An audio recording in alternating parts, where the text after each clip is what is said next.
Hey guys, what's going on? Dorancode here, coming to you with the next rack extension review, and this is gonna be on the iZotope Maximizer. And I've still got that song from last time loaded up here, this breakbeat tune, and after processing it with 4dyne and having deleted that 4dyne unit, let's go ahead and process it with the Ozone Maximizer, and let's check that rack extension out. So, as I said, this track is still not limited. It doesn't have any mastering effects applied to it, and if I play it back here in the loudest part, which I think this here should be the loudest part,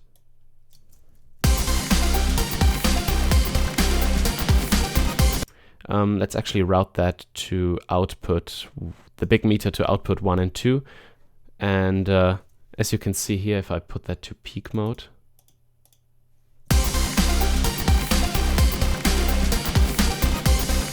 it's peaking at roughly -5 decibels. So let's try maximizing it a little bit.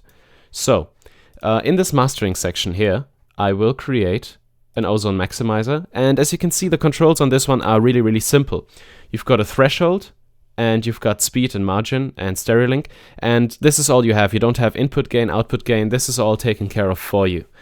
So let's start off with the most obvious one, the threshold. This threshold controls where the maximizing starts, and you can bring that down and therefore increase the effect of the maximizer. Let me demonstrate that real quick.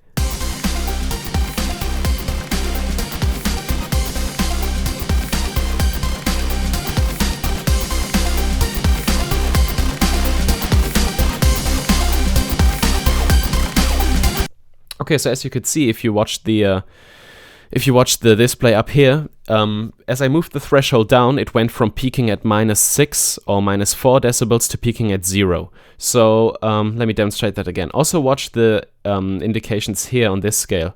I should start to peak at 0 decibels when I reach around this area, at -4 to -6.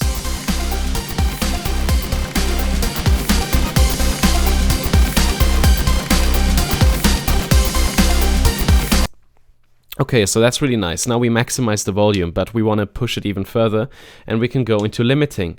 And if we move this, If we move this threshold down even further, then we'll start to see these LEDs flash on, and that means that the Ozone Maximizer is actually starting to limit the signal. And let's try doing that and try limiting it a bit.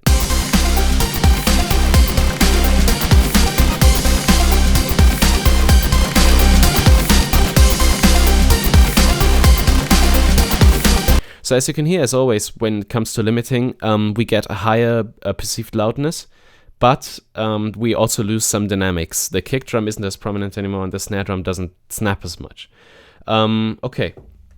Now we also have different modes. As you can tell, on this iZotope Ozone Maximizer, there is no attack and release, and this is because iZotope takes care of that for us. But we have different modes that talk about the release. There's Intelligent Release Control 1, Intelligent Release Control 2, which is dynamic release, and then we also have hard and soft release times.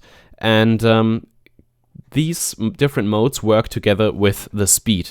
Let me just demonstrate that. So let's say we use intelligent. I'm just going to move into extreme thresholds here just so you can hear the effect nicely, but you should never ever do this. Okay, let's try experimenting with the speed and also the character. I mean, it says speed here, but if I mouse over it, it says character, so I don't know. If we move that to slow, we have a very slow release and a very pumping sound. But the faster I go, the more it gets into a hard release, or yeah, a hard release is the right term, and it becomes almost clipping if I turn this all the way up.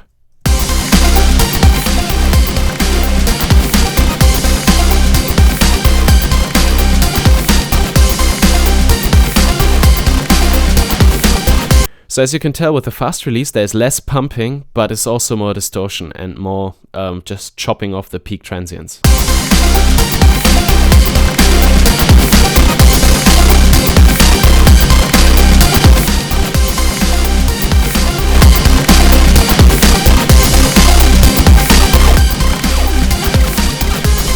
So yeah, I hope you can hear that difference. Intelligent Release Control 1 and Intelligent Release Control 2 are pretty much the same. I think Release Control 2, Intelligence Release Control 2 uses a bit more processing power.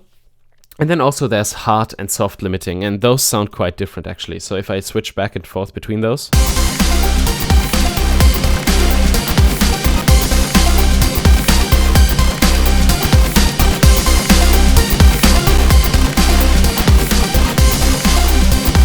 Hard limiting allows no transients to go over the margin, and soft release the soft mode has a much longer attack and is very forgiving when it comes to limiting. But as you can see, it also allows the signal to peak and also to clip at +0. Okay, so let's say we set that up somewhere around here with this speed.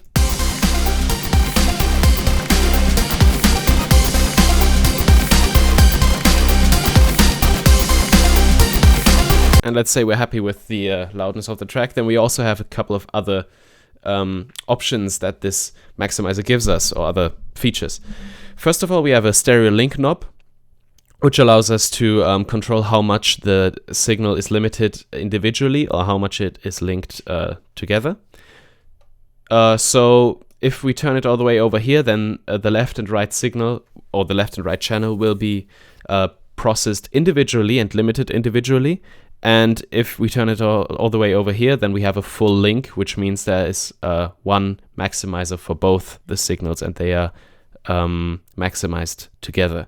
And then there's also percentages, 25, 50, and 75% link.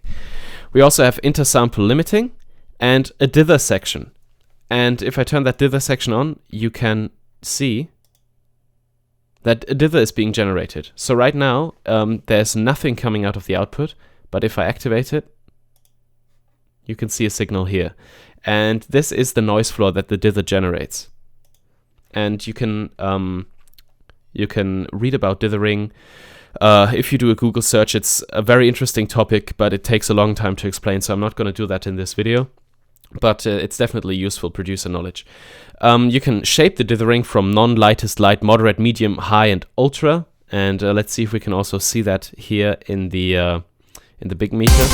Sorry, if I activate the dither. So light is at -90. Then moderate is at -80. Medium like -77 or something. High goes to -70. And ultra is at -60. And then, of course, you should also set up your bit depth to the bit depth that you want to finally export, which is going to be 16 in my case. And then the dither amount kind of controls how much dither there's applied. And this noise shaping, I mean, this shapes the noise and kind of equalizes the dither noise, I think. And this dither amount is actually how much is applied. And then we also have a couple of dither controls like auto blanking, peak limiting, harmonic suppression, and also we have a possibility to set the filter DC offset. Now these are all very technical terms, and I don't want to get into them at the moment. But as I said, read up on it, and it's very interesting. Okay, that was my quick review of the iZotope Maximizer. I think we're going to take a look at the back, which is not very special, to be honest. It's just input and output. It doesn't have any controls. But there are a couple of interesting reference tables here. Like, for example, the intelligent release control character. 0 is clipping, 1 to 3 fast and loud, 3 to 5 smooth, 5 to 8 transparent, and 8 to 10 very slow. So you can kind of use that as a reference.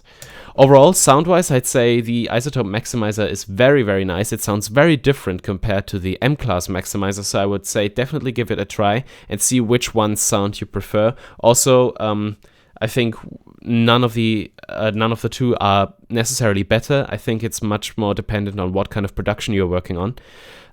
But yeah, it's definitely a good maximizer, and you can check it out in the Propellerhead shop. I'll also put a link in the description. So thanks for watching this rack extension review. Dorian Kurt out.